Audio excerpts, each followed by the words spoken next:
Benny Clark, welcome to Australian Musician. Thank you very much. Thank you for having me. So whereabouts are you holed up in isolation, and what's it done to your plans this year? Yes, unfortunately, I'm in Melbourne. I'm in between a couple of different hotspots, so that's not great. But well, this year isolation's kind of taken a lot away from us. It's taken countless amount of shows and a lot of work and a couple of overseas tours. So it's made it really difficult. Let's go way back, mate. How did you how'd you get into playing drums, and what was the inspiration? Yeah, so I have a very, I guess, different beginning story or creation story when it comes to playing drums. So I actually owned a motorbike when I was very young and got attacked by a dog. Okay. And didn't want the motorbike anymore, and said, and Dad's like, "We'll sell the motorbike, but what do you want?"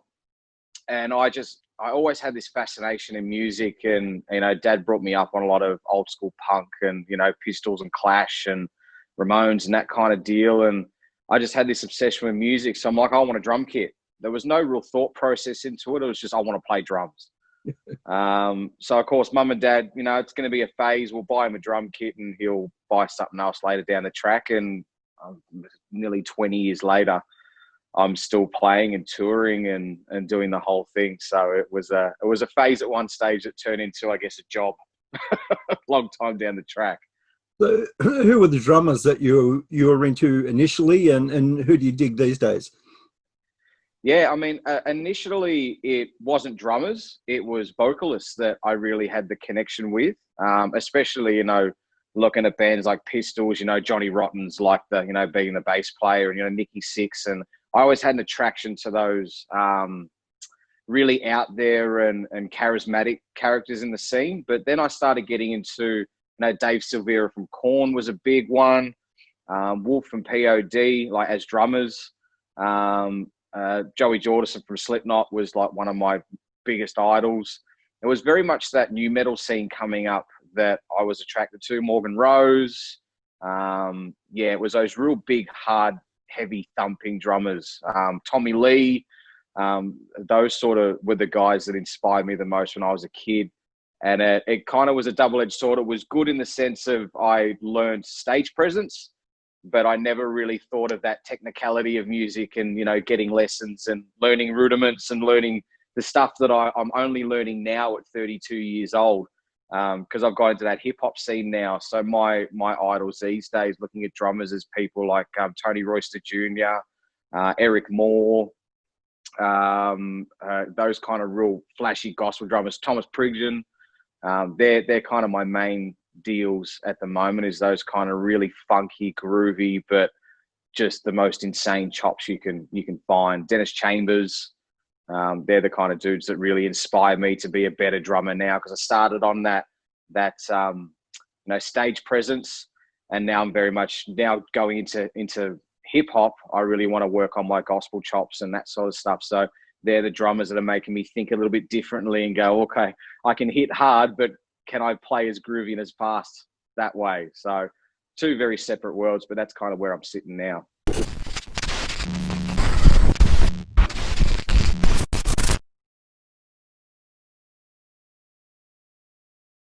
You're very lucky that you have an endorsement deal with Pearl Drums and Zildjian Cymbals.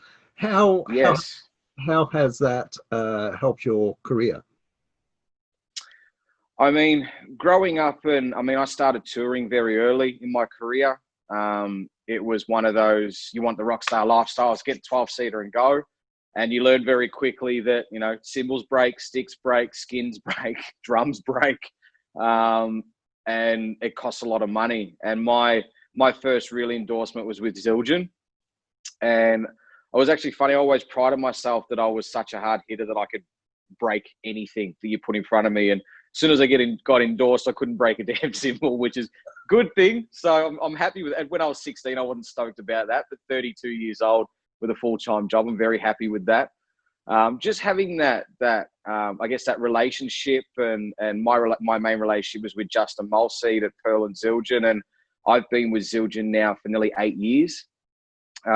it's the support, it's the family. I mean, it's not just, I guess one big thing I explain to kids, it's like, it's not that I get free cymbals or I get my face on cool posters. It's that family.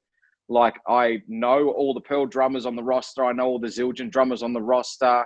If one guy can't do something or has a cool idea, we all involve somehow. So it's helped my profile. It's helped that little music family.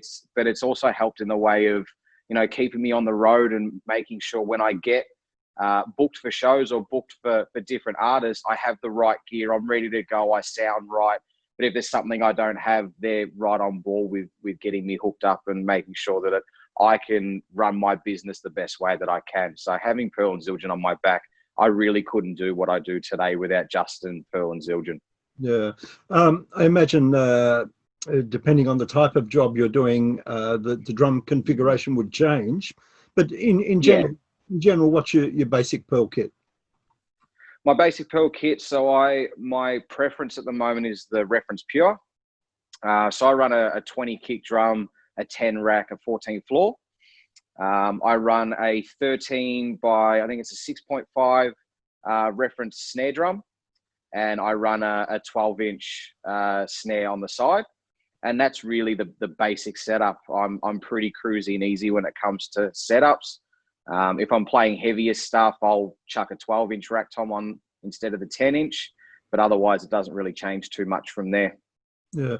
In regard to cymbals, what's the most important element for you with cymbals? Cymbals, so I guess it has to represent the artist that I play for. And it really depends on, so one thing I've very much learned getting into the hip hop scene and getting into the bigger hip hop scene is about the production and sound. And, you know, it's very easy in a metal band. You can just chuck the biggest cymbals you can on and roll with it and go. But I've learned very quickly about production and sound and doing pre-production. So for cymbals, I mean, with Baker Boy and doing hip hop, it's a lot of really dry stuff. It's like high poppy hi-hats. So I'm actually seeing my kit now. So I'm running the 14 custom hats. Really high poppy and crisp, but then I'm running a lot of K darks, a lot of effects cymbals. I'm using one of the cluster crashes at the moment. So that's more my hip hop stuff. It's very dark, it's very dry, it's very effectsy type stuff. When it comes to metal, it's Ks as big as I can get them, 19 and 18-inch crashes, 20-inch a custom ride. It's those bigger, boomier type cymbals. But I really love the dries and the darks. They're my love. Yeah, you play with Baker Boy, Dallas Woods, Crown Kings, all very different. Yeah. How important is it to mix up styles? I mean, very early on, I was always taught that if you listen to one style of music and you'll navigate on that one style of music, you're only ever going to play that style of music, and you're never actually going to be able to grow out of that. I mean, some of the best artists in the world that I grew up on artistically is very much in the sense, if I take these 4 things and put them in a pot and see what happens. I was lucky enough to go overseas and do a couple of tours and do some recording over there at NRG Studios with Jay Baumgartner. And he taught me so much about musicality and how to write and what are the elements of music. And it's not, you know, a new metal band doesn't go in because they listen to Slipknot. A new metal band goes in because they listen to a whole variety of different things. And especially as a session drummer, if I go, I'm going to be a metalhead and play nothing but metal, I'm never going to have any work. I need to be open and have the ability to be able to fit into any space possible. And at the same time, my parents were really good in that retrospect. I grew up from, you know, my friends listening to Cannibal Corpse and Machine Head, all the way to mum listening to Fleetwood Mac when she cleaned the house, and dad had banged Metallica and Sex Pistols in the car on the way to school. So I also grew up with that very wide variety of music. Yeah. So how do you get rid of your bad habits and get that versatility? Be open-minded. It's really the start. Like growing up, I was a metalhead, and nothing was, you know, unless it was Metallica or it was Machine Head, it was crap. I didn't want to know about it, didn't want to hear about it. It wasn't until I really sat down and opened my mind up a little bit outside of high school and started to breach into other styles of music. It's just about being open and understanding, I guess, the artistic value and not the personal value of what you listen to. It's understanding that musicality comes in all shapes and sizes. And just because you don't like it doesn't mean it's an amazing artistic expression. So it's about taking bits and pieces and taking your personal cap off for a little bit and start looking at an artistic view. So being open-minded about different styles of music. Yeah. You've also got a solo project. You've got a great single called Oblivious. Tell me about how that track came together. Yeah, so I, as I said, when I first started falling in love with music, it was very much vocalists, and I fell in love with storytellers and people that told stories. And being an Aboriginal man coming from an Aboriginal community, we have lots of stories to tell. And I remember years ago, I used to sit on the couch with Nan and we'd listen to records, and we'd listen to Johnny Cash and Buddy Holly and, you know, all those amazing storytellers. And I've always played guitar and sung and done those bits and pieces. And it wasn't until this COVID that I guess had the opportunity finally to sit down and I guess I'm going to write my own music, and not as a drummer, but write it as my own and try and tell my story somehow, or stories that I connect with. Yeah. How important is it to tell or get a message across in your music? Growing up in an Aboriginal community and growing up, I guess, having those punk influences, having a voice and having an outlet is so, so very important. I mean, I love when you look at social media and like I love, I think it was Tom Morello from Rage Against the Machine posted something, and someone commented going, oh, of course, musicians think they know it all and have a political opinion. He's like, oh, I actually graduated university with, you know, high honors degree in political studies. Yeah. Music has always been a way to express, and it's always been a way to tell a story, but it's also been a way to, especially for people like me, to be able to make people feel accepted or learn as well. I listen to, I mean, I grew up with depression, so I listened to a lot of music that kind of helped me in a sense where I felt like I wasn't the only one that was feeling this way. But then had your Rage Against the Machines and I identified with that sort of stuff growing up in an Aboriginal community, identifying with that struggle and that understanding and those political values and you know, wanting to be a part of society. So it's so important in music. But at the same time, you have fellas like Baker Boy that is super fun as well. And so we just want to get together and let's just all forget about all the crap for an hour and let's just have fun together as human beings. So there has to be that element as well, I think. Yeah. Tell me about how you built the percussion parts in the single. In Oblivious? Yeah. Yeah, so I wanted to go outside the box a little bit with it. And of course, most people know me as a drummer, and people are going to expect drums on the songs, and people are going to expect to see what I do on the drum kit. It's all electronic. I don't play drums on my single stuff at all. It's all a hip hop beat influence.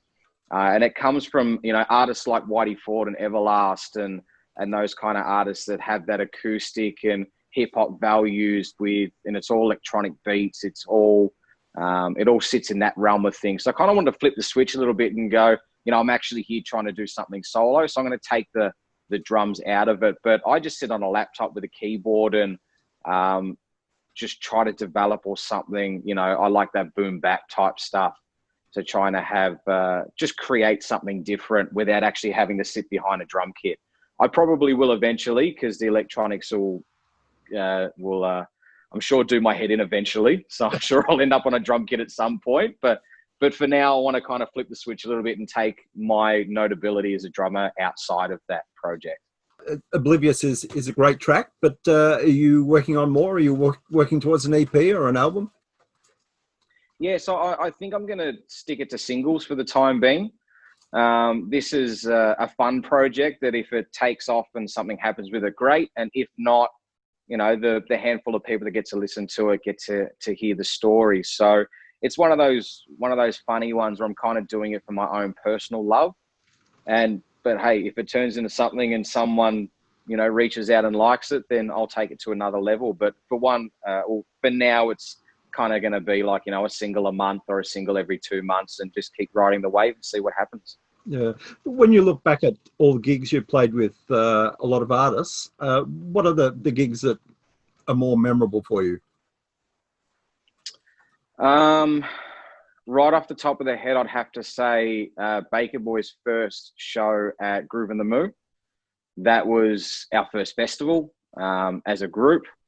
It was our first, I guess, my first slot playing, you know, not opening or playing a little bit in the track, but dead set center of the day. We were one of the main artists. So that one and Splendor in the Grass were probably, for Baker Boy, the two most memorable. Dallas Woods, every show I play with Dallas is memorable. It's just, they're always so different and charismatic shows. But I actually DJ'd for Dallas on a tour.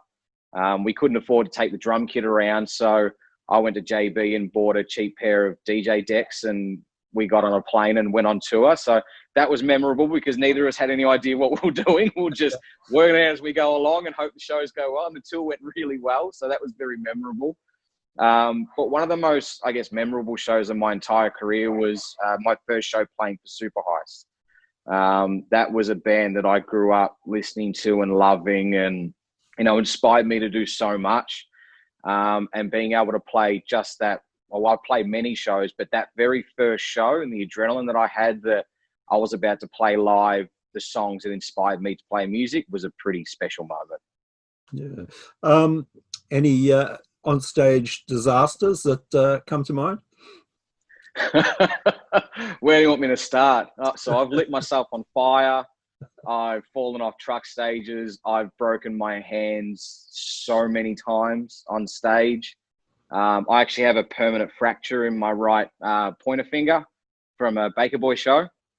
Yeah, I remember I saw the Pantera video for 5 minutes alone, and we thought at the art house in Melbourne would be a great idea if I lit my cymbals on fire, not realizing that if I hit a China cymbal, all of that's going to come straight back on top of me. So I lit myself on fire at the art house, which was a fun one. But I'm very accident prone behind the kit.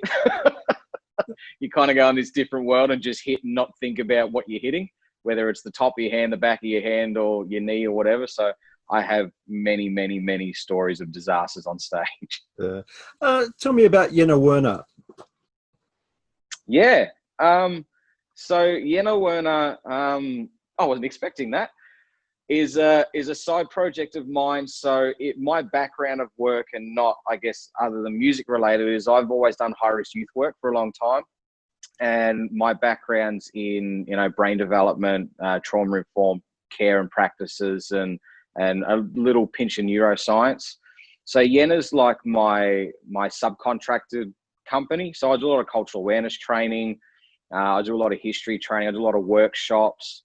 But I'm actually going through university at the moment to complete my developmental trauma qualifications, and then that'll be like a clinical side project. So I'll actually go and do clinical work with at-risk children with brain development issues and trauma issues.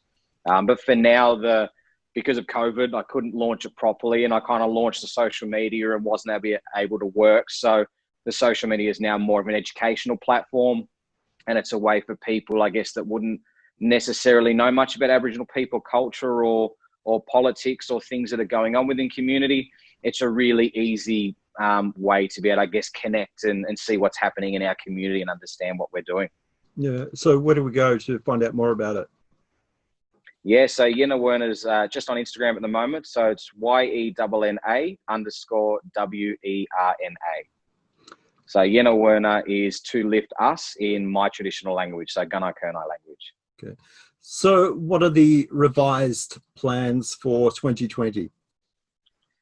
Yeah, well, plans were coming up and then plans got cancelled again with the next wave. So we actually got booked for one of the drive-in shows.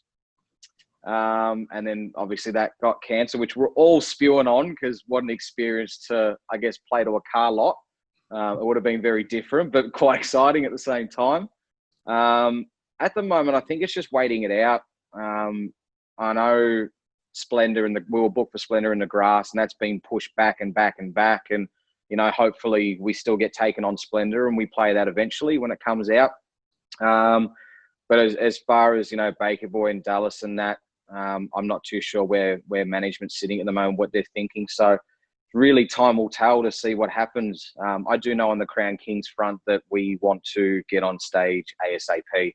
We want to write some music and, you know, get playing some shows. So as soon as the word's out that this is going to calm down, Crown Kings will definitely be booking shows.